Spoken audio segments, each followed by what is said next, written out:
Pois bem, eu falei da primeira aparição e agora eu vou falar da aparição em Jerusalém já aos 11 discípulos. Então, uma semana depois daquela primeira, né, Jesus apareceu aos 11 discípulos, numa casa, né, também em Jerusalém. E nessa hora Tomé já estava presente. Acho que convidaram ele lá, alguma coisa assim. Então, apesar das portas estarem trancadas, Jesus entrou e pôs no meio deles. Então, foi nessa aparição que Jesus repreendeu Tomé. Por quê? Por causa da sua incredulidade. Porque os seus colegas tinham falado da visita do Senhor e Tomé desconsiderou o testemunho dos seus colegas. Apenas disse lá para eles: se não vir nas suas mãos o sinal dos pregos e não puser o meu dedo no lugar dos pregos e não introduzir a minha mão no seu lado, eu não acreditarei. Gente, o fato é que Jesus disse a todos eles, de novo, a paz esteja convosco. E depois disso, mostrou-lhe as mãos no lado, né, as feridas, os ferimentos da crucificação. E os discípulos alegraram-se ao vê-lo. Aí Jesus avistou Tomé e disse para ele: introduz aqui o teu dedo e vê as minhas mãos. Põe a tua mão no meu lado. Não seja incrédulo, mas um homem de fé. Meus irmãos, não temos relatado nos evangelhos que Tomé tenha realmente posto o dedo nas feridas de Jesus. E sim, que somente tenha visto as cicatrizes, né? Tomé respondeu: meu Senhor e meu Deus. E Jesus disse a ele: crestes porque me viste? Felizes aqueles que creem sem ter visto, porque aquilo que se vê já não tem necessidade da fé. O que é a fé? É a certeza acerca daquilo que não vemos, né? Está lá na carta aos Hebreus. Pois bem, esta profissão de fé feita por Tomé exprime com exatidão a confissão da igreja cristã primitiva. Não é tão simples, gente, explicar o significado dessa afirmação naqueles dias. Muito menos vendo as condições em que Jesus morreu. E também nem na questão temporal que eles viviam, no momento que eles estavam vivendo. Na verdade, e disso poucos sabem, essa foi a primeira vez que Jesus Cristo foi diretamente chamado de Deus. Ah, sabia disso? Ele tinha sido chamado de profeta, de poderoso em obra, não sei o quê, filho de Deus, filho do homem, não sei o quê, mas de Deus mesmo foi a primeira vez que Jesus foi chamado. E lembrem que os judeus levaram muito a sério o pecado mortal de citar o nome de Deus em vão. Talvez até por isso eles tenham segurado um pouco em ter chamado Jesus de Deus, porque na lei dos judeus era um negócio terrível. Você lembra de Deuteronômio 5,11? Diz lá: não pronunciarás em vão o nome do Senhor teu Deus, porque o Senhor não terá por inocente aquele que tiver pronunciado em vão o seu nome. Então era uma coisa mesmo para ser apedrejado. Vocês sabiam então que Tomé, o significado desse nome é o que honra a Deus? Ironia, né? Ele só honrou o próprio nome dele. Mas eu tinha prometido e vou falar aqui um pouco, né? Conhecer mais um pouco Tomé. Tá certo?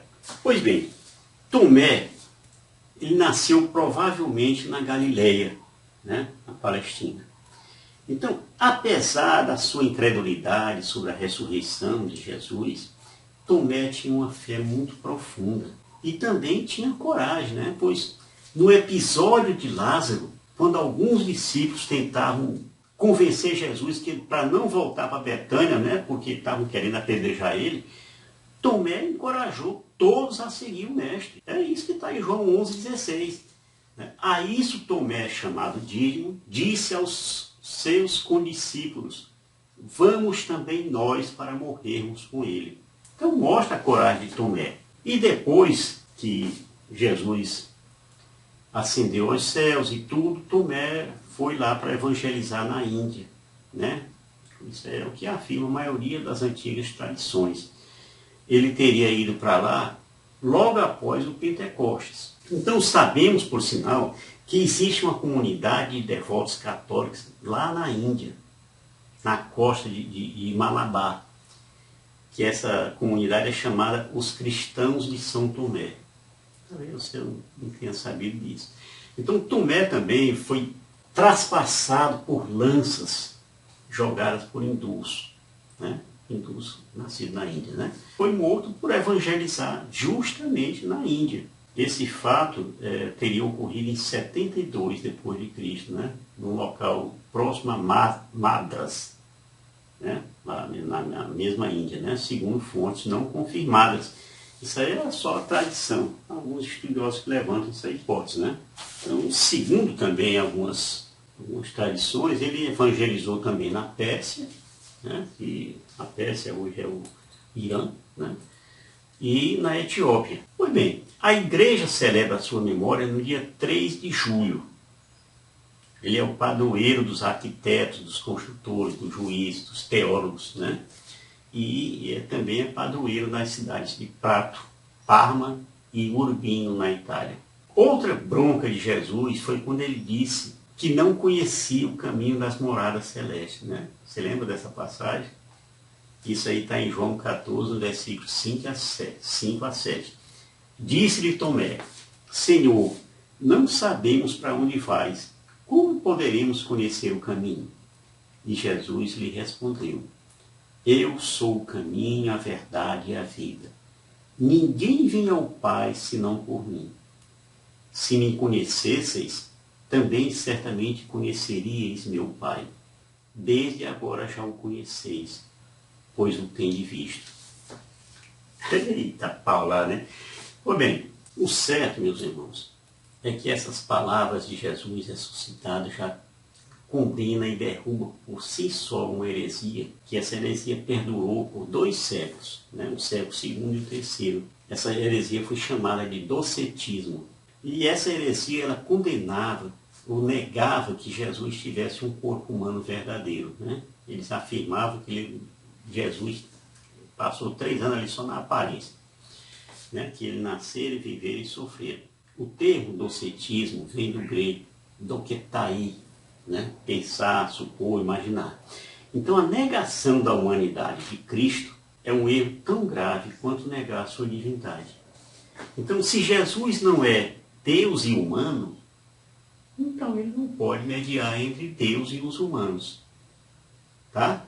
Isso é o que nós vemos em 1 Timóteo, no capítulo 2, no versículo de 5 a 7. Porque há um só Deus e há um só mediador entre Deus e os homens, Jesus Cristo. Homem que se entregou como resgate por todos. Tal é o fato atestado em seu tempo, e deste fato, digo a verdade, não minto, foi constituído pregador, apóstolo e doutor dos gentios. Foi constituído pregador, apóstolo e doutor dos gentios, na fé e na verdade.